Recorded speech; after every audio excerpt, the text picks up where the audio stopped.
अब केसरी शब्द का अर्थ भी किसी को समझ में नहीं आ रहा है। गरजने वाले किसी भी शेर का कुछ कहा नहीं जा सकता, कब कौन भीगी बिल्ली बन जाए। शांति और माहौल ठीक करने आप सिंहगढ़ जाके रहा करते थे, वहाँ की हवा ने भी मोड़ लिया है।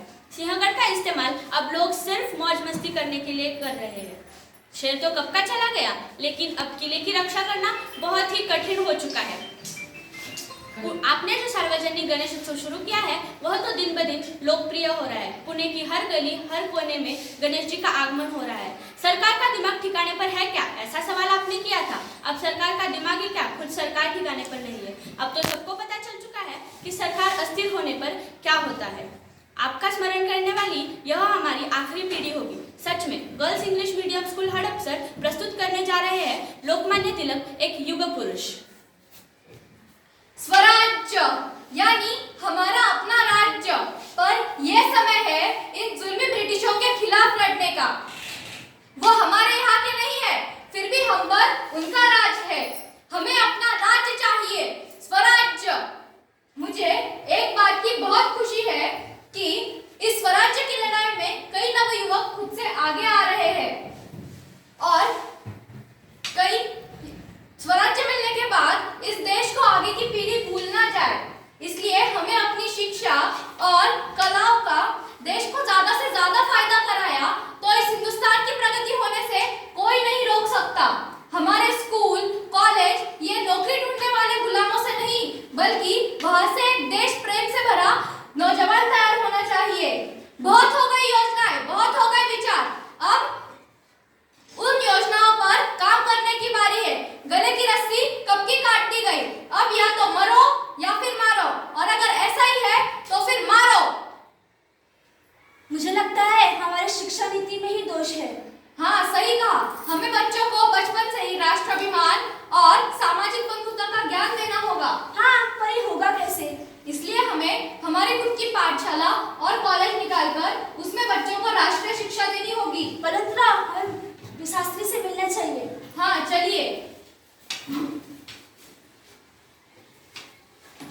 पाठशाला शुरू करने कहोगे तो होगा, उसके लिए सरकारी अनुमति लेनी पड़ती है। पाठशाला शुरू करना खाना खाने जितना आसान थोड़ी है। शास्त्री जी, वैसे हमने एक नई योजना बनाई है। आप चाहे लाख योजना बनाइए, लेकिन उस कागज पर भरोसा कैसे करें? अगर आप उन पे ऐसे शक करते रहेंगे तो हम कभी आगे नहीं बढ़ सकेंगे। हाँ, पर उन अंग्रेजों की पाठशाला छोड़कर आपके पास कौन आएगा? अंग्रेजों ने यहाँ पर पाठशाला उनके अपने फायदे के लिए खोली है, क्योंकि इंग्लैंड से कारकुन लाना संभव नहीं था और यहाँ तो सस्ते गुलाम है ही, इसलिए यहाँ पर कॉलेज और पाठशाला है।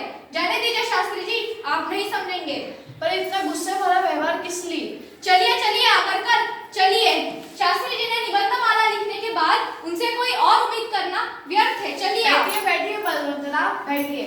मैं आपकी जिद बहुत ही बड़ी। मैं तो सिर्फ आपकी परीक्षा ले रहा था, मैं संतुष्ट हुआ। ठीक है, आप अपने सिखाने का तरीका स्पष्ट कर लीजिए। बच्चों को पाठशाला खुद से आना होना चाहिए, सिर्फ किताबों का ज्ञान नहीं चाहिए। और बच्चों को इतर देश में कौन से व्यवहार होते हैं वो तो सिखाएंगे, पर उसके साथ साथ वैदिक गणित जैसे हमारे अपने विषय भी सिखाएंगे। बच्चों को एक जिम्मेदार और देश के प्रति कार्य करने वाला नागरिक बनाएंगे। अरे वाह, तो निश्चित हुआ, कल से ही शुरू कर दे। मैं गानोबाजी से बात करता हूँ, उनका घर खाली है, तो होने दीजिए पाठशाला की शुरुआत वहीं से।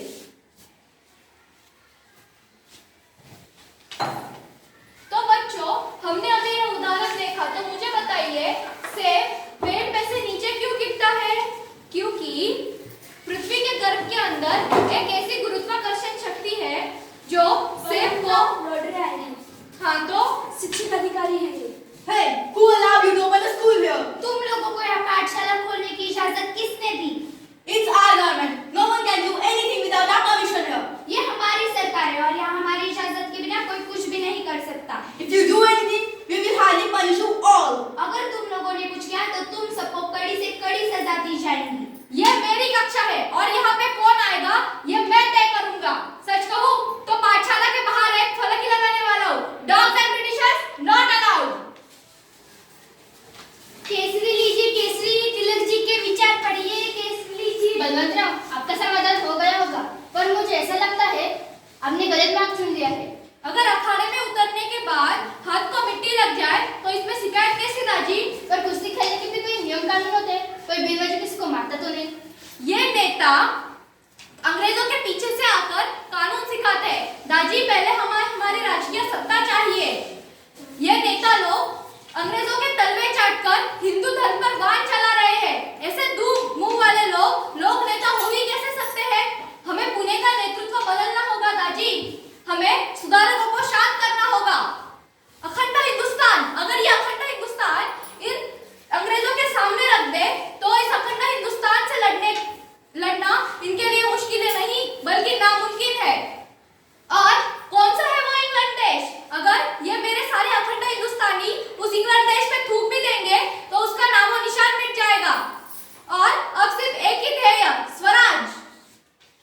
सावरकर के मन में आपके लिए कुछ नाराजगी है?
और गणेश खिंड में भगवान ने आशीर्वाद दिया और ब्रिटिश गवर्नर रैंड का चाफेकर भाइयों ने वध कर दिया।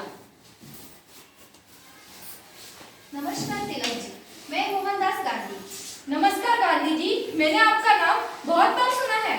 बस कुछ ही दिनों में अब मैं साउथ अफ्रीका वापस चला जाऊंगा, पर आप अपने विचार इस तरह आक्रामकता से लोगों के सामने न रखिए। यानी हम ब्रिटिशों से अपनी ही आजादी के लिए भीख मांगे?